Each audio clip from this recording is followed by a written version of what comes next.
name is Natalie Brown, and I live in Atlanta, Georgia. And unfortunately, in June of 2020, I was diagnosed with stage 4 lung cancer. It drastically changed my life, especially being diagnosed during the pandemic. There was a lot of things that I wasn't able to do or didn't have access to. It took me about 6 months to actually get a diagnosis. It started with me being tired a lot. I thought that it was because I was working out, I was doing 2 a day. So I said, oh, this is just contributed to working out. But it actually was not. I had a cough that would not go away. So mainly the fatigue and the cough were my symptoms. And everyone wanted to say that, oh, it's asthma, it's bronchitis, you have allergies. And I said, okay, well, I can't continue to just keep having allergies and asthma this bad. Something is wrong. So for 6 months, I pretty much went from doctor to doctor, being some type of, I like to call it guinea pig, trying to figure out what's wrong with me. And then pretty much in like the 6th or 7th month, I finally was told, well, I actually was told I didn't have cancer. And then they came back and told me I have cancer. So it was a roller coaster. So they were doing pretty much x-rays, CT scans. I don't know how many biopsies I had, maybe 2 or 3 prior to that. PET scans, EKGs, literally you name it. They even asked me at one point, did I have like malaria or tuberculosis, something really weird, just because they said that I guess on the scans that it looks like it was an infectious situation versus malignancy. So I guess that was kind of confusing them. But yeah, so just basically those series of tests prior to a real diagnosis. I was dismissed for a lot of things due to age. Even prior to that, I actually went back and looked at all of my medical records after I got diagnosed. And years prior to me actually even being diagnosed, one of the scans shows that there's a nodule on my left lung years prior to this. But it was dismissed because of my age. So a lot of times these doctors or medical teams think that because you are a certain age, that you don't qualify for certain testing, or you just can't get it. That's kind of what held me back. And also the fact that I'm not a smoker. Of course, if I was a smoker, they would have probably paid a little bit more attention to the fact that I had all these weird symptoms. But my age and the fact that I was not a smoker kind of held up some things. My lung actually collapsed as a result of a biopsy. So I had to go into the hospital for them to actually repair the lung. When they were repairing the lung, I guess they decided to go in and pull some more tissue or whatnot for the biopsy. And when I woke up, I was trying to figure out why my husband was looking at me crazy and really didn't know what was going on. But come to find out, the thoracic surgeon had told my husband already before I woke up that it was cancer.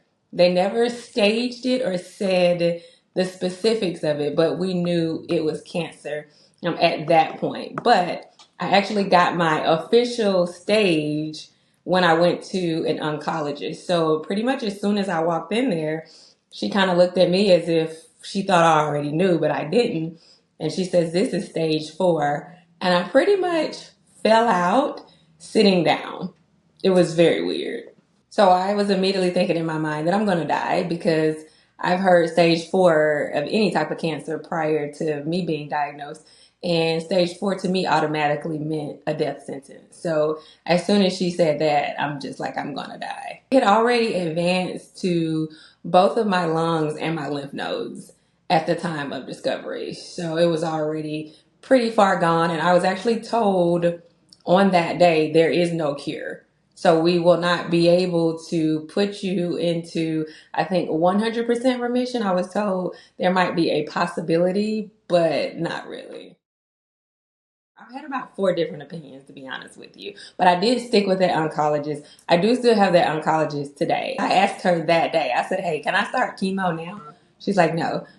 We have to make sure that it actually, so they were trying to make sure that the primary was lung because they were just really shocked that I had no family history and hadn't been around smoking or anything like that. So that was the first thing, to try to make sure that this was coming from my lungs. But aside from that, we had to do more testing again to make sure that it had not traveled through to any different parts of the body. So that was the first step, because that was going to obviously depend on treatment.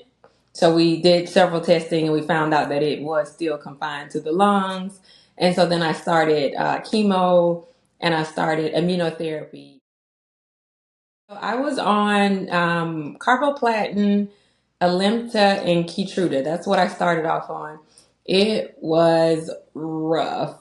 Um, I mean, to be honest, I think I handled it pretty well, but I mean, I guess I don't really have much to compare it to, so I kind of don't know. But it was rough. It was, the fatigue was probably the number one symptom that bothered me the most. And it's weird because throughout this entire journey, I'm still on treatment now. I've never thrown up. So that was kind of weird because a lot of people I know, they vomit with treatment. But I worked through chemo. I worked through this whole process pretty much, and nobody had any idea. So it was the treatment was once every 3 weeks. So for about 3 or 4 days, maybe I'm kind of down, and then the fatigue starts to get better, and then I can kind of return to normal. But we're repeating this process once every 3 weeks, pretty much. I'm still on chemo now. I just started chemo again. So this has been 4 years. And of the 4 years, I probably would say I was on chemo maybe 3 years and immunotherapy maybe a year. But in the midst of that, I've actually been on 2 clinical trials as well. One was actually at Emory Hospital in here in Atlanta, and it consisted of just like one injection. You go get an injection, and then they pretty much observe you for like 6 hours to see how you reacted. It was absolutely terrible. It was worse than chemo. I think I was hospitalized. I think I went to the ER twice and was admitted once out of the 2 times. I just literally, I mean, I don't know what death feels like, but that's what I felt like on this clinical trial. But come to find out, it actually didn't work. So we went to another clinical trial that was in Nashville, which was, I had to go back and forth out of state. And it was kind of like a 2 drug combination type situation. And so I thought the side effects were, it really was no side effects, pretty much. I might have had fatigue for one day and then I was normal. But come to find out, it didn't work either. So this is a point in my life when my cancer has started to progress, which is why I went on the clinical trials. So neither one of the trials worked. And this is what led me back to being on chemo. I just started chemo again maybe 2 or 3 months ago. And so right now I'm actually stable. So this chemo has stopped the growth for now. But at one point it was just growing, and it wasn't, we couldn't find anything to stop it. The mental probably might have been worse than the physical. I would say, as far as mental, number one, I have started going to therapy. That helps a lot. I do have a therapist, and I think anybody needs to go to therapy no matter what they're going through, because it totally helps. Aside from therapy, my husband, he is amazing. Um, Obviously, he has a lot on his plate, but I feel like he does a lot to keep me grounded, and I'm super grateful for him. Also, my support system, my family and my friends, they are beyond amazing. I mean, literally, you have every different type of personality in a friend, but they're all coming together to basically nurture you and make sure you're good. And at one point, I was ready to honestly just, I'm a very transparent person. I was ready to give up. I'm like, I don't know if I want to do this anymore. I'm just so tired. I don't know if I want to, I think I want to just stop treatment and let's just see what happens. And, my husband was kind of just like, no, that's, and I was like, what do you mean? No, like, this is me. How you just gonna tell me no? But I mean, it's been rough, but the thing that keeps me going is I want to live. There's still a lot of things that I want to do, I want to see, I want to experience. I'm not ready to die yet, so I am definitely trying my best to do whatever I can to keep going. Hope actually came knocking on my doorstep. My pulmonologist is I don't know if I'm saying this right, but she works with the transplant team at a hospital, and she said, I think that you should talk to them because they do double lung transplants on cancer patients. And I was like, what? So I actually am a candidate right now. I'm still going through the process for a double lung transplant. And if I do get this double lung transplant, it will provide me with a cure. It's wild. And I'm not even halfway through the process. It is, I mean, it's everything from testing, questionnaires. I mean, they literally it's an in-depth process because they want to make sure that you are healthy enough to actually survive. And there's all kind of risks with these organ transplants, body rejecting it. It's all kind of things. So to be honest, I'm not even halfway through the process. I'm just in the process.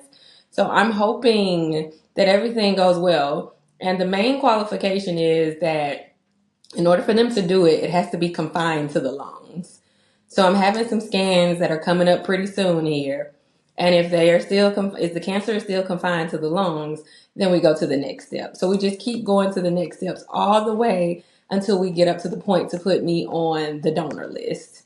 So I'm hoping so far for 4 years, it's just been confined to the lungs. So let's hope it stays in the lungs and I can get this transplant this year. It's not going to be easy, but I mean, to think that it would provide me with a cure and so many other people who have lung cancer, a lot of people don't even know about this program because I didn't know about it either.